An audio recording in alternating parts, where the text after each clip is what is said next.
nuus gekyk, goed wat jou ontstel. En as 'n mens met haar ontsteltenis in jou hart ontloop, dan kom 'n mens na erediens toe, hier wil 'n mens rus kry, hier wil ek vrede kry.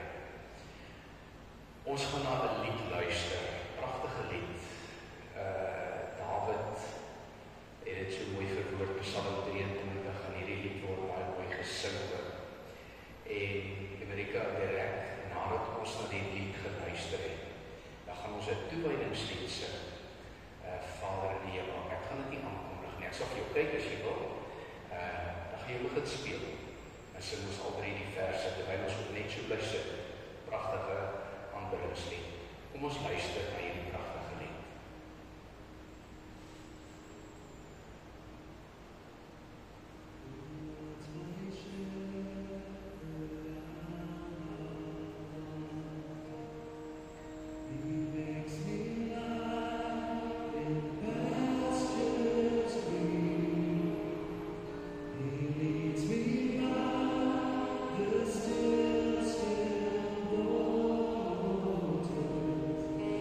Is good.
van Jesus Christus die Verlosser beleef deur die kragtige werking van sy Heilige Gees. Ons gaan nou 2 lofliedere saam sing. Die eerste lied wat ons sing, die 209, en direk daarna gaan ons die 212 ook saam sing. Heer met my hele hart, ons gaan 2 maal sing, en direk daarna die 212, al 3 die verse.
gesê, mense vra baie keer, watter vertaling is die beste vertaling? Want baie mense het groot geword met die 53 hersieningsvertaling, en dan is daar mense wat met die 83 vertaling groot geword het, en toe kom 2020, en ek moet vir die sê, al drie is skitterende vertalings, baie goeie vertalings. Natuurlijk 2020 is so 'n bietjie nader aan die 33 vertaling, wat in 53 is, dele daarvan hersien is. Maar ek gaan die 2020 vertaling vir ons voorlees. Ek gaan vir ons saam bid, en na die gebed gaan ons 'n lied saam sing. En die gedagte van die lied is dat dit deel is van ons gebed. Alhoewel ons gaan hardop bid. Wanneer ons die lied sing, ons gaan net so bly sit, lei U ons lig deur die duisternis. Kom ons lei die oor, dan bid ons saam.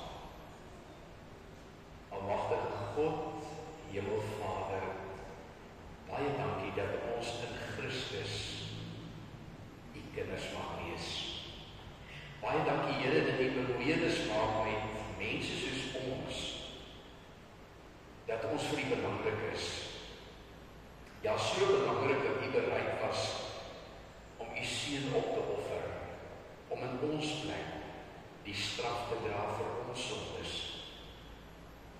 En waar ons nou in die lydingstyd is, in die aanloop na Paasnaweek, goeie Vrydag en Paaszondag, Here, is dit nodig dat ons nadink oor U lyding, die pad wat U moes loop, sodat ons die almagtige God kan aanspreek as Vader. Here, U het 'n afspraak gemaak met elkeen wat vanmôre in hierdie erediens is. Ek glo dit met my hele hart. Miskien is daar ander mense met wie U ook 'n afspraak gehad het wat besluit het om nie daarop te reageer nie. Maar wanneer ons by mekaar kom, dan is dit U wat ons uit die woord voed, U wat ons versadig maak deur die werking van die Gees. Mag U verheerlik word in elke faset van die erediens. En as ons nou gaan saam bid met die sin van 'n lied, dan vra ek Vader dat U ons gebed sal aanhoor in Jesus naam.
Voordat ek uit die teksgedeelte gaan lees, wil ek so 'n kort stukkie agtergrond gee oor hierdie brief wat Petrus geskryf het uit Rome aan die gelowige mense in Klein-Asië. Dit was so ongeveer 68 na Christus. 'n Tyd toe die Christene baie vervolging beleef het. Hulle selfs doodgemaak, omdat hulle gesê het dat Jesus Christus die Here is en sy volgelinge is. En daarom skryf Petrus, wat 'n disipel van Jesus was, vir hulle brief om hulle moed te praat. Waarom hy vir hulle wil sê, byt vas om te glo, volhard in julle geloof. Moenie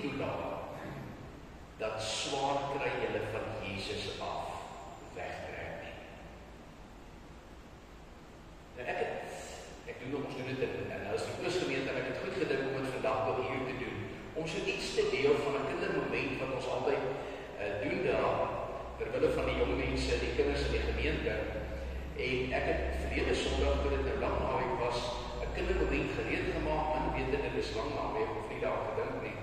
En toe sê iemand, doen dit toch asseblief, want dan verstaan ons op die preek. Sê ek, goed, kom ons gaan aan met die kindermoment. Maar kom ek moet dit met 'n kindermoment begin. En dit is vir 'n paar klein kindertjies hier so, vir 'n paar groot mense wat ook sê, ek sit hulle met hulle nie so moeilike taal te verstaan. Wanneer 'n kind leer skryf, dan gebeur dit normaalweg dat daar vir hulle 'n voorbeeld gegee word, soos wat jy hier op die skerm sien. 'n Klomp kolletjies word gegee, en dan word daar vir 'n kind geleer, dit is die rigting wat jou hand moet beweeg, verbind nou al die kolletjies wat naby aan mekaar is, verbind hulle aan mekaar. En so word die letters dan gevorm. Nou daar's een woordjie wat in hierdie Griekse teks voorkom, wat presies dit beteken, om die kolletjies as ware aan mekaar te verbind. Hypogramma, agterna skryf, dis wat dit letterlik beteken, en in die vertaling wat ons gaan lees, word dit vertaal as 'n voorbeeld. Wanneer ons Jesus leer, hoe ons elke dag moet leef, dan stel hy vir ons 'n voorbeeld, hoe ons moet optree. En dis asof hy sê, loop net in my voetspore.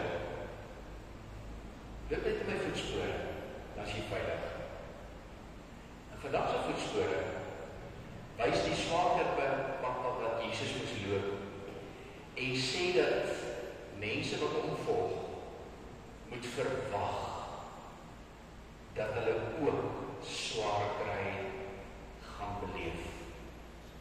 Dis asof Jesus vir sy volgelinge sê, as jy wonder hoe jy moet optree wanneer jy vervolging en lyding beleef, kyk net, wat het ek gedoen? Want hy het vir ons die voorbeeld gestel, toe hy swaar kry beleef het. En nou gaan ons vanmorgen iets daarvan lees in ons tekstgedeelte van vers 18 af, 1 Petrus 2. Hy is bediendes, wees met groot ontzag aan julle werkgewers onderdanig, nie net aan die goeies en vriendelikes nie, maar ook aan die onredelikes. Dit is immers genade as iemand, omdat hy met God rekening hou, onregverdig lyding verdien. Want watter aanprysing is daar vir julle wanneer julle oortree, lyfstraf ontvang en nogtans daarmee volhard? Maar as julle verhaal by julle goed doen, en dan toch bly, dit is genade by God. Julle is immers hiertoe geroep, want Christus het ook ter wille van julle gelei. Hy het vir julle voorbeeld nagelaat, sodat julle in sy voetspore kan volg. Hy laat nie sonde gedoen het nie, en in wie se mond geen bedrog bevind is nie. Wat? Toe hy uitgeskel is nie, teruggeskel het nie, toe hy gelei het nie, gedreig het nie, maar op self toevertrou het aan hom wat regverdig oordeel. Wat self ons sondes in sy liggaam aan die kruis het gedraai, sodat ons, nou dat ons sondes afgesterf het, vir geregtigheid kan leef. Hy die wie se verwonding julle genees is. Julle was immers verdwaal soos skape, maar nou het julle teruggekeer na die herder en bewaker van julle siele. Tot sover die skrifgedeelte. Iets, 'n beskrywing van die lydenspad wat die Here Jesus moes loop ter wille van ons. Hierdie gedeelte wil vir ons sê, onthou dat die Here Jesus niks gedoen het waarvan die Vader nie gehou het. Dit beskryf, begin om die karakter van Jesus te beskryf. In Johannes 5 lees ons onder andere dat die Here Jesus beskuldig was van dinge dat hy dinge gesê het en dinge gedoen het wat God as ware sou belaster. God se naam as ware deur die modder sou streep. In Johannes 5 vers 30 en 31 sê Jesus dan, al hierdie dinge doen ek egter nie op my eie nie. Ek het mooi geluister na wat die Vader sê. As ek nou besluit oor mense neem, doen ek dit soos my Vader dit sou doen.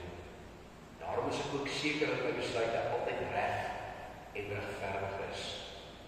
Mense kan nie sê dat dit sommer my eie idees is nie, want ek wil nie my eie wil op mense afdoen nie. En dan hierdie woorde, nee, die besluite wat ek neem, kom van God af. Hy het my gestuur om te kom sê en Dan sê hy, gaan hy ook verder om te sê, julle kan my so maar glo, die seun kan niks uit sy eie doen sonder sy vader nie. Soos 'n goeie seun kyk hy mooi wat sy vader doen. Wat hy sy vader sien doen hy presies net so. Onthou, die Vader is God. En God is heilig. Kan dan oor nie sonde doen nie. Dis presies hoe die Here Jesus ook was. Hoe het Jesus opgetree? Toe mense allerhande slegte dinge oor hom gesê het en allerhande slegte dinge aan hom begin doen het. Miskien wil ek die vraag so 'n bietjie anders vra. Wat sal jy doen? As mense dinge van jou sê wat nie waar is nie, baie slegte dinge van jou sê, wat jou karakter afbreek. Wat gaan jy doen as mense onregverdig teenoor jou optree? Ek self is 'n redelik haastige persoon. Ek het 'n goeie idee hoe ek sal reageer en ek het nou die dag nog van 'n binnelandse saak bestaan. En na die hoeveelste keer ek moes by 'n ander ry gaan staan, was dit vir my baie moeilik, maar ek het vir myself gesê, daarmee onthou die vrug van die Gees is selfbeheersing. Ek moes dit vir myself sê, want dit was nie maklik nie. Wat doen die mense? Mense slegte dinge van jou sê of slegte dinge van jou doen.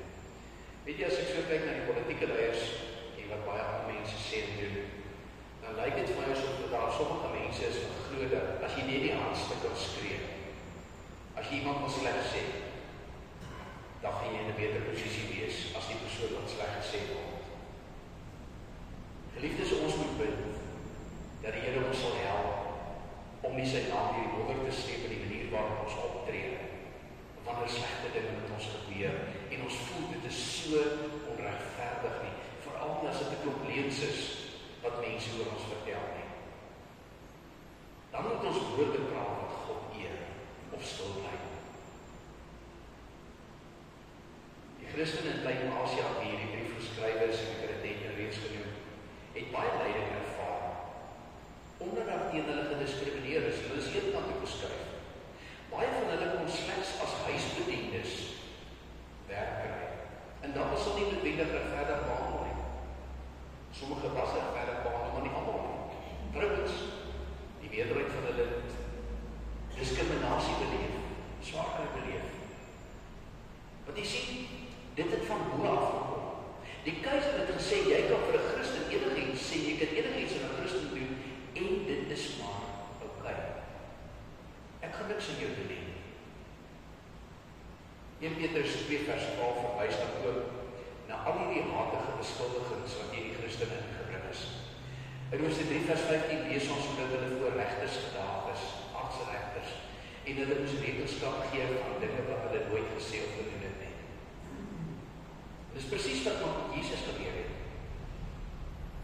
En dan haal Petrus uit Jesaja 53 aan, wanneer hy Jesus se bitter lyding beskryf. Sy optrede word voorgehou aan die kerk, en dit is ons om te sê, maar dit, soos wat hy was, so julle ook wees. Ek sluit my by, so moet ons dan ook optree, wanneer ons onskuldige lyding beleef, terwille van ons Christenskap. Gaan net terug na hierdie punt. Mense beleef baie onregverdigheid, maar terwille van ons Christenskap lyding beleef. Petrus se oproep om Christus se voorbeeld en lyding te volg, is dikwels in die verlede misverstaan deur sommige mense wat gereken het dat martelare, mense wat bereid is om terwille van hulle geloof te sterf, dat hulle so 'n bietjie beter Christene is as die mense wat nie vervolging beleef terwille van hulle geloof nie. Hulle is eintlik die mense wat die hemel verdien, die martelare, so het sommige mense gedink. Ek wonder nie of dit dalk die rede is waarom ons partymal op Paastyd, en julle sal dit in herinnering roep, dat jy op Paastyd baie keer beelde sien op die TV, en jy sien dit veral maar uit Suid-Amerika se omgewing, waar mense met toue loop en eisters of glas of wat ook al, dan slaan hulle selfs op die rug, en dan loop die bloed. Hulle van hulle dra kruis, hulle loop en hulle slaan hulle self so. Hulle probeer van hulle self martelare maak. Nou, ek twyfel nie of hulle bereid is om aan die kruis te gaan sterf nie, maar hulle wil ten minste die bloed sien loop. En dit is natuurlik nie waar, dat martelare beter gelowiges is, as mense wat nie vervolging beleef ter wille van hulle geloof nie. 'n Goeie voorbeeld van lyding ter wille van geloof is Dietrich Bonhoeffer. Nou, die prentjie is miskien nie so duidelik nie. Ek hou daarvan om na Dietrich Bonhoeffer te verwys, omdat hy vir my so 'n rolmodel was van iemand wat 'n baie swaar tyd opgestaan het vir dit wat waar is en dit wat reg is. Hy het geleef in die tyd van die Tweede Wêreldoorlog. En die Duitsers, of 'n klomp Duitsers, mens moet nie praat van almal nie, het 'n skeefgetrekte nasionalisme gehad, wat geglo het as jy al die Jode uitmoor, dan gaan jy 'n beter Duitser wees. En ek wil nie afpraat op Duitsers nie, ek is selfs van Duitser herkoms. Hoor my asseblief môre. Punt is nie. Daar was uitsprake gemaak wat sê, maak mense dood, want hulle is nie eintlik mense nie. En hy het 'n boekie geskryf met die titel The Cost of Discipleship. En hierin beskryf hy aangrypend hoe dit is om Jesus te volg. En dan sê hy onder andere in die boekie dat dit verskriklik hartseer is dat mense se name op die register van 'n gemeente geskryf staan, sonder dat hulle werklik navolgers van Jesus is. Disippels van Jesus. En die rede sê hy is dat die kerk die kosbare genade van God se vryspraak goedkoop maak. Wanneer gehoorsame navolging aan Christus nie vereis word nie. Wanneer gelowiges dink dis oorlaai om die Bybelse riglyne vir Christen wees en van kerk wees af te water om aan te pas by my persoonlike voorkeure of my eie gemak of my eie emosies. Die probleem is dat mense dat Christus wil aanbid, maar dan op hulle voorwaardes volg. Ek het julle ken die verhaal waar 'n ryk man by Jesus kom en hy sê, Here, wat moet ek doen om 'n volgeling van U te wees? En Jesus sê vir hom, verkoop alles wat jy het en kom jy terug na my toe. En dan lees ons dat hierdie jong man hartseer van Jesus af weggedraai het. Hy het die kans gesien om te doen wat Jesus sê nie. Hy wil Jesus op sy voorwaardes volg. En ons weet nie verder niks van hierdie jong man nie. Miskien het hy nooit by die Here gekom en 'n volgeling van hom geword nie.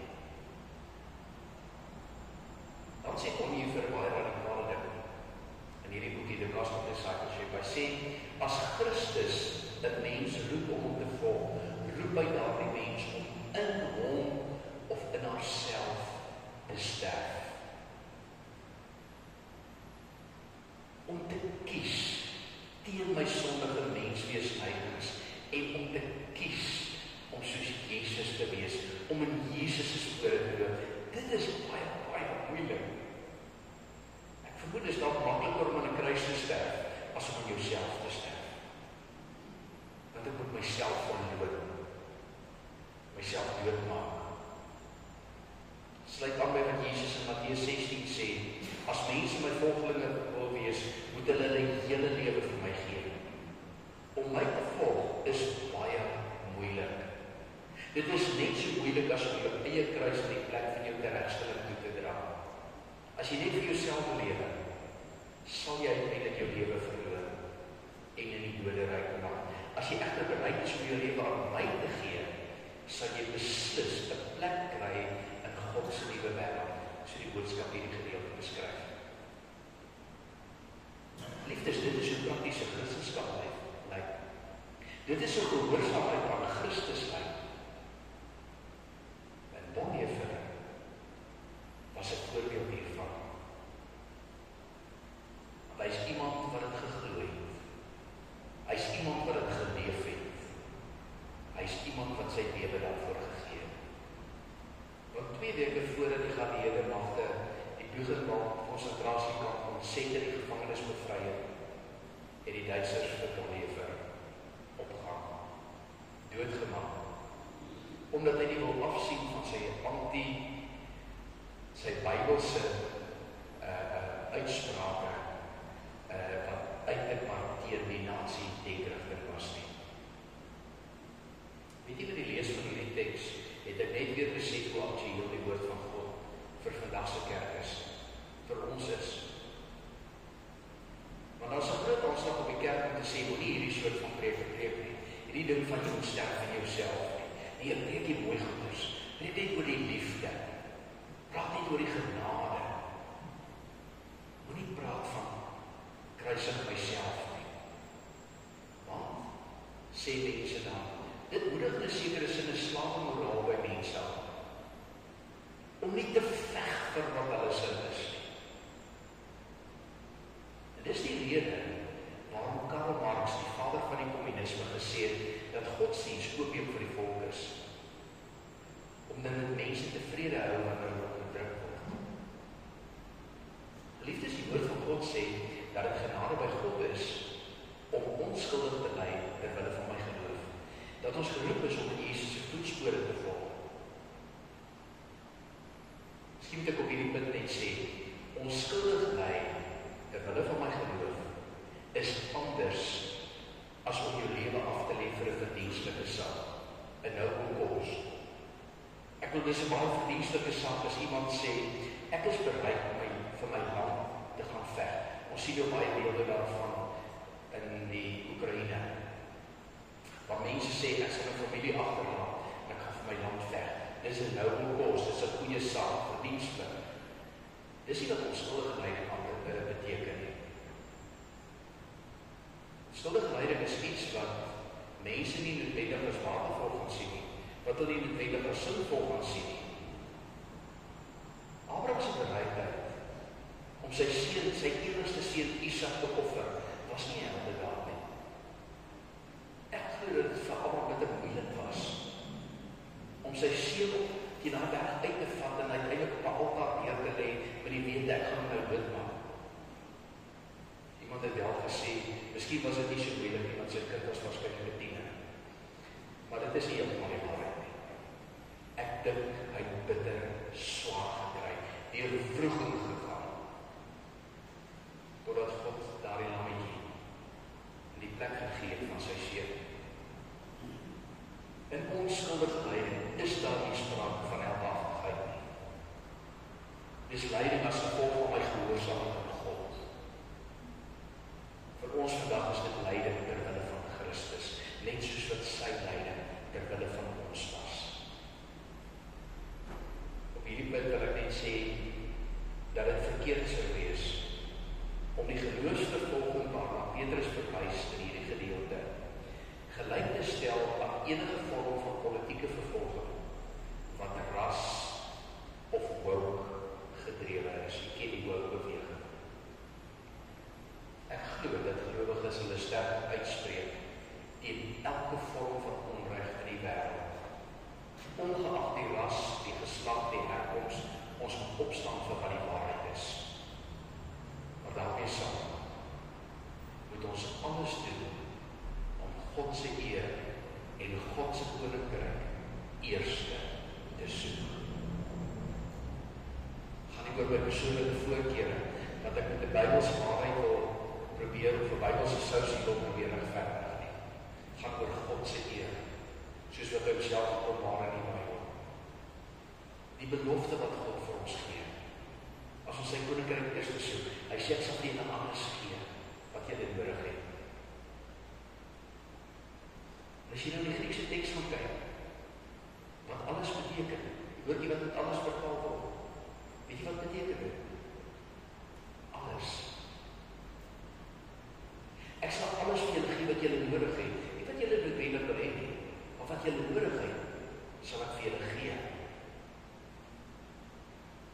Ek glo dat deur vir politieke tegenstanders te bid, dat God hulle harte sal aanraak en verander, word die gelowiges die wêreldveranderende kanaal waardeur God se genade deurvloei na mense toe. Net soos wat Christus daardie kanaal van verandering was, wat na ons toe deurgevloei het en ons lewens verander het. Martin Martin Luther, die groot kerkhervormer, het op 'n stadium in sy lewe besef dat die Katolieke Kerk ver weggedwaal het van die Bybelse beginsels van kerklees en van geloof. En daarom het hy in 1520 'n brief geskryf aan die adelike mense van Duitsland. Hulle was nogal sterk leiers ook in die Katolieke Kerk. En hy skryf vir hierdie adelikes en hy sê in sy brief, die tyd vir stilbly is verby. Die tyd van praat het aangebreek. In dieselfde brief waarsku hy dat daar nie staat gemaak word op menslike krag en menslike insig nie, maar dat die verandering deur die Gees van God sal kom. Dan sê Luther, ons stryd sal nie vlees en bloed nie, maar teen donker magte. Daar na 2 jaar geen verandering in die Katolieke Kerk plaasgevind nie. En gelowiges ongeduldig begin raak en dit hulle gewaarsku teen rebellie en geweld om verandering in die kerk te bring. Toe sê hy die gelowiges met 3 dinge. Hy sê julle moet julle eie sondes erken en voor God bely. Erken jou gebrokenheid voor die Here, voordat jy na die gebrokenheid van ander mense wil kyk. Besef dat ek het die genade van God net so nodig, soos daardie persoon. Eerste belangrike ding. Tweede ding, bid nederigheid. Dat alle vorme van valsheid en leuns van die paus destyds, ek glo van regering vandag, dat dit bekend sal word. Julle moet julle mond die gees van Christus laat wees, waarvan Christus self, waarvan Paulus sê, wanneer die Here Jesus kom, sal hy die wettelose mens met die asem uit sy mond verdelg en deur die glans van sy verskyning vernietig. Luther het geglo dat deur aanhou om woorde van waarheid te verkondig, dit is die evangelie, die Bybel self, sal mense die leuns van die paus begin raak sien. Hy het gesê, wanneer die paus se woorde nou was op mense se lewe verbreek word, sal sy aanspraak op hulle lewens vertooi. Dan sê hy op hierdie manier soms beter met die paus afreken as 100 opstande reg oor die land. Ons gaan niks bereik deur geweld nie. Inteendeel, ons gaan die paus net sterker maak. Maar as die paus geweet word teen Christus se leer, die evangelie, die waarheid, dan sal hy val. En hy mag is verdwyn. Die paus het nie meer daai mag nie. Die effek van Luther se optrede is dat hy voelvry verklaar is deur die paus. Enigiemand wat hom teëgekom het, kon hom leed aanneem, kon hom selfs doodmaak, sonder dat hulle vrees het dat hulle hierdie wet vervolg sou word. Maar die paus het gesê, ek gaan niks doen. As julle vir Martin Luther leed aanneem nie. Maar dit het nie Martin Luther se stem stil gemaak, of verhinder dat die evangelie van Christus se lyding en verlossing verkondig het nie. Sy eie woorde was, dit sal ek preek, dit sal ek spreek, dit sal ek skryf. En hy het mense aangemoedig om sy voorbeeld te volg, deur op te staan teen wat verkeerd is, maar sonder geweld. Dan gaan hy verder om te sê, terwyl ek geslaap het, of Wittenberg hier saam met my goeie vriend Philip Benactie om een van die kerkhervormers gedruk het, dan het die woord van waarheid wat verkondig was groot dinge in mense se harte gedoen. Hy sê sy met geweld te voortgaan, sou ek 'n klomp bloedvergieting oor Duitsland bring. En soveel spots en worms veroorsaak dat selfs die paus nie veilig en die keiser nie veilig sou wees nie. Maar dit sal die spel van die dwaas wees. Geliefdes, ons leef in 'n land en in 'n wêreld waar geweldsuitsprake maklik gemaak en geweldstade maklik gepleeg word. En ek verwys nie net na politieke magsbehepte politieke leiers nie. Ons hoor en ons sien dit in huise waar gesinsgeweld voorkom. In 'n wêreld wat getuister word deur medegeweld en misdaad. gaan nou te ver. Nou gaan dit nie meer die ander wang draai nie. Nou gaan dit terugslaan. Of dit nou met woorde van bitterheid is, of met 'n gesindheid van haat, of om geweld goed te praat, of dit dalk self te pleeg, of om met 'n wrok in my hart rond te loop, dalk self raak te neem. Ek verstaan al hierdie emosies. Wat is emosies waarteen ek moet beklei? Dis menslike emosies. Onthou net, in 'n wêreld waar die reël geld van 'n oog vir 'n oog, gaan daar uiteindelik net blinde mense oorblij. Maar daar gaan nie meer oë wees om te kry by iemand nie.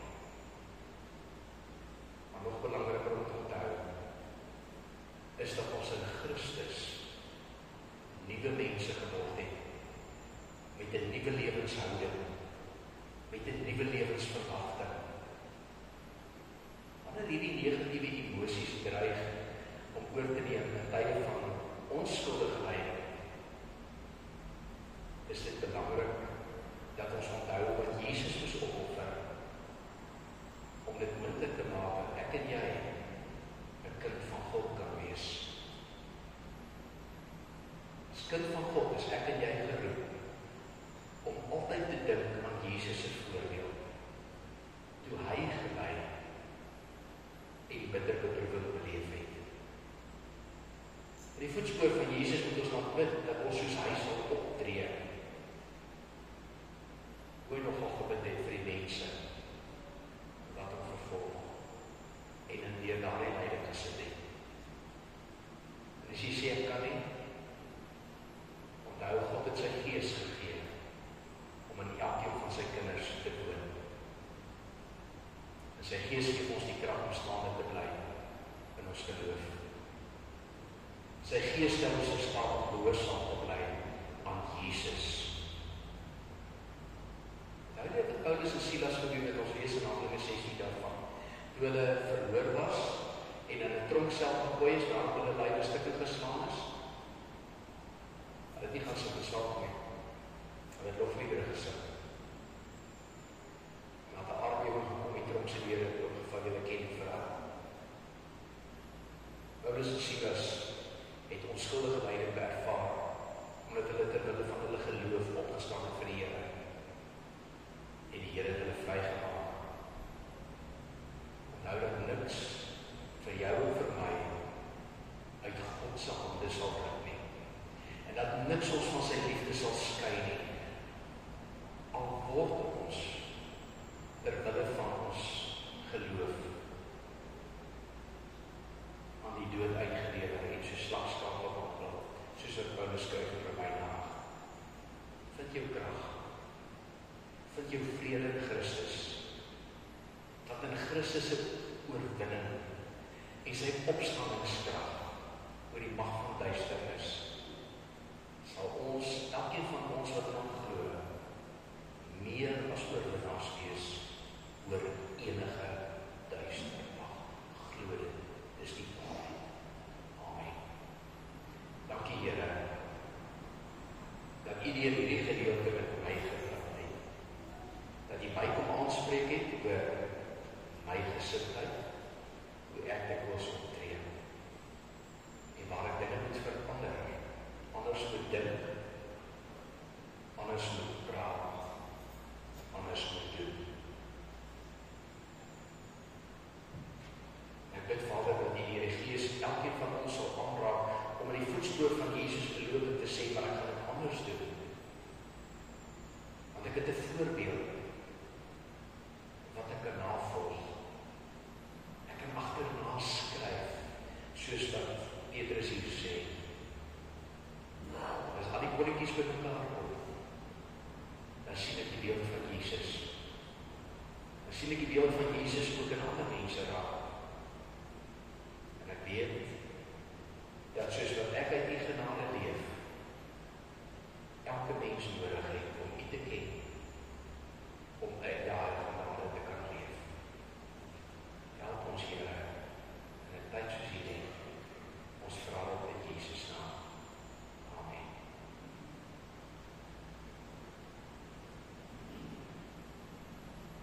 Liefdes, ek gaan nou geleentheid gee vir die offer. Rinus is ek reg, die tyd vir jou vergaan is.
Geliefdes, die Here wil julle seën. En die rede om my dit doen, gaan wees 'n seën vir die wêreld. Jesus, die Here sal julle seën en julle beskerm. Die Here sal op julle redding verskyn en julle genadig wees. Die Here sal julle gebede verhoor en aan julle vrede